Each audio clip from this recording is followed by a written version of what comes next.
Dear students, इस video में हम लोग डिस्कस करेंगे सोशल कंट्रोल ऑफ मेडिसिन। तो सोशल कंट्रोल ऑफ मेडिसिन के लिए बात करने के लिए हम लोग कुछ हिस्ट्री देखेंगे। History of the illness.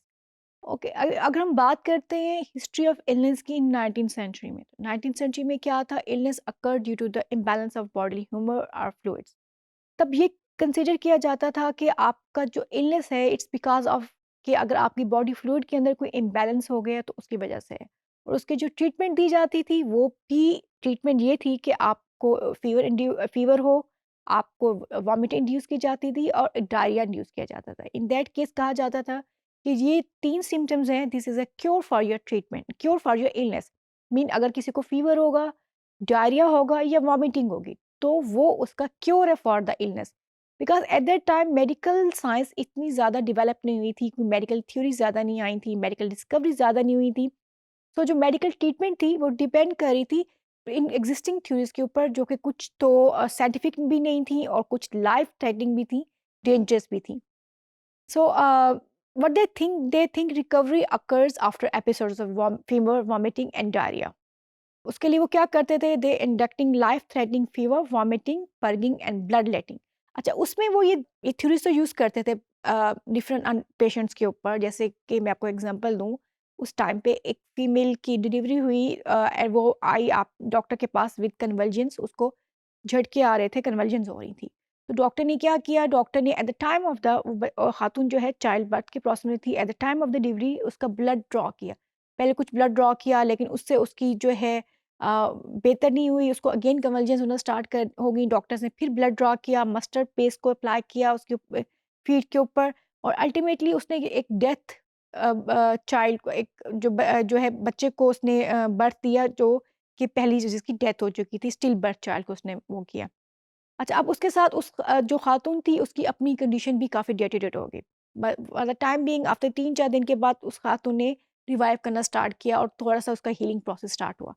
तो ये जो इस हीलिंग प्रोसेस में वो जो बॉडी का अपना नॉर्मल हीलिंग प्रोसेस था, वो भी एक बहुत ज़्यादा रोल प्ले करता था। लेकिन एट दैट टाइम डॉक्टर्स का ख़्याल था कि जी हमारी ब्लड लेटिंग की वज़ह से या हमारी ट्रीटमेंट की वज़ह से हीलिंग प्रोसेस जो है स्टार्ट हुआ है। अब बिकॉज़ ये लाइफ़ थ्रेटनिंग चीज़ें थी, तो उस वक़्त के जो लोग थे उनका मेडिसिन के ऊपर इतना ज़्यादा ट्रस्ट नहीं था, बिकॉज़ वो मेडिकल फ़ील्ड को इतनी कोई ऐसी फ़ील्ड नहीं कंसिडर करते थे जो कि साइंटिफिक हो और जो लाइफ़ सेविंग हो।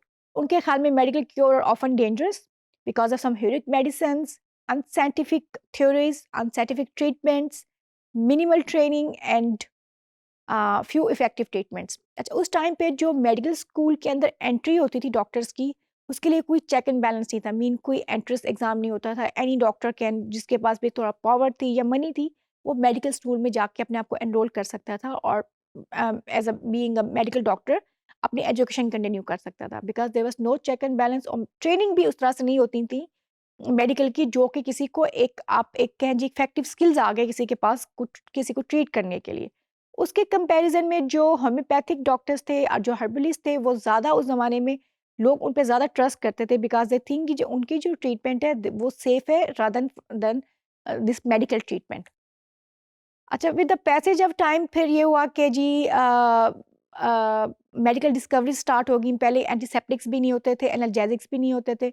एंटीसेप्टिक वो जो कि किसी भी जर्म्स को किल करने के लिए होते हैं, और एनेस्थीसिया वो होता है जिसके थ्रू आप किसी सर्जरी के दौरान किसी पेशेंट को आप एनेस्थीसिया दे के उसको ड्रॉजी कर देते हैं या उसको अनकॉन्शियस कर देते हैं, और फिर आप सर्जरी परफॉर्म करते हैं। उस वक्त ये ट्रीटमेंट नहीं होते थे, और ड्यूरिंग दिस सर्जिकल प्रोसेस भी बहुत से पेशेंट जो हैं वो अपनी ज़िंदगी उनकी चली जाती थी या डेथ हो जाती थी एट द सर्जिकल बेड के ऊपर, ऑपरेशन थिएटर के अंदर। वो इस वजह से था कि ट्रेनिंग भी ज़्यादा नहीं थी और इफेक्टिव मेडिसिन्स भी प्रेज़ेंट नहीं थी। अच्छा, अब फैमिलीज़ क्या उस ज़माने में सोचती थी? फैमिलीज़ थिंक करती थी that family care giving most common, medicine was not a prestigious field. यानी कि अगर कोई बीमार हुआ है तो उसकी जो ट्रीटमेंट है वो फैमिली डिपेंडेंट ट्रीटमेंट है। ये फैमिली का काम है, वो उसकी ट्रीटमेंट करे, और फैमिली जो है वो ज़्यादा बेहतर ट्रीटमेंट कर लेगी rather than this medical field. फिर राइज़ ऑफ मेडिकल डोमिनेंस हुआ 1900 के अंदर। वो क्या हुआ जी? AMA, American Medical Association develop हुई। अमेरिकन मेडिकल एसोसिएशन जब डेवलप हुई तो उसने क्या किया? उसने राइज़ किया मेडिकल फील्ड को। उसने अगेन जो एक मेडिकल फील्ड की डिग्निटी थी उसको बहाल किया। उसने कहा जी मेडिकल जो है ये एक पूरा साइंटिफिक फील्ड है, it's more better than homeopathic और हर्बलिस्ट, जो अगर आप मेडिसिन ट्रीटमेंट लेंगे it's much safer than any other treatment. अच्छा, इसके साथ जो एक डोमिनेंस इंक्रीज़ हुई, वो इस वजह से हुई कि बिकॉज़ उस वक़्त जो मेडिकल स्कूल के अंदर डॉक्टर एंटर हो रहे थे, they are from the upper class से एंटर होते थे। सो उनके जो कॉम्पिटिटर्स थे वो इतने ज़्यादा अपर क्लास से नहीं थे, they are mostly from the lower class. So doctor की जो अथॉरिटी ज़्यादा इंक्रीज़ हुई because of gender, race and the social class की वजह से हुई, because they are more dominant on their patient and they are more dominant जो उनके कॉम्पिटिटर थे, हर्बालिस्ट जो हर्बल ट्रीटमेंट करते थे और जो मिडवाइफ्स होती थी, उस टाइम पे फीमेल्स को ट्रीट करती थी। अच्छा, फिर फ्लेक्सनर की रिपोर्ट आई, उसमें उसने ये एक्सप्लेन किया फ्लेक्सनर ने कि जितने भी मेडिकल स्कूल्स हैं वो उतनी साइंटिफिक ट्रीटमेंट या रिसर्च ट्रेनिंग प्रोवाइड नहीं कर रहे अपने स्टूडेंट्स को, और उनका जो एक एंट्री सिस्टम है वो भी ठीक नहीं है। फ्लेक्सनर की रिपोर्ट के बाद बहुत से मेडिकल स्टूडेंट ने क्या किया, उन्होंने अपना एंट्री सिस्टम बेहतर किया, मीन एक proper merit based system develop किया, जिसके बाद लोग जो है एंट्री ले सकते थे मेडिकल स्कूल के अंदर।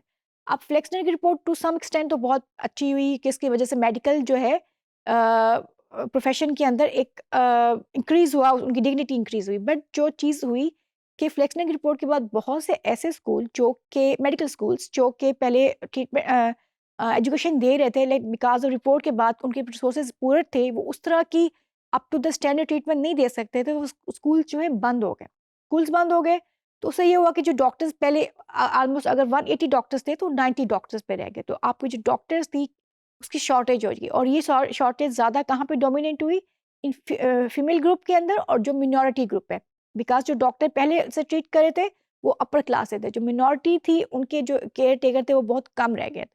तो फ्लेक्सन रिपोर्ट के साथ बहुत से मेडिकल प्रोफेशन के अंदर बेहतरी भी आई और बहुत सी चीज़ें डेटोरेट भी हुई, लेकिन ये एक पूरे एक सर्कल चला कि इलनेस 19 सेंचुरी में थी, कैसे थी, लोग किस पे ज़्यादा बिलीव करते थे, फिर एक राइज आया मेडिकल प्रोफेशन का, और लोगों का जो ज़्यादा बिलीफ है वो मेडिकल की तरफ किया कि ये ज़्यादा साइंटिफिक ट्रीटमेंट है, इट्स मोर सेफ ट्रीटमेंट।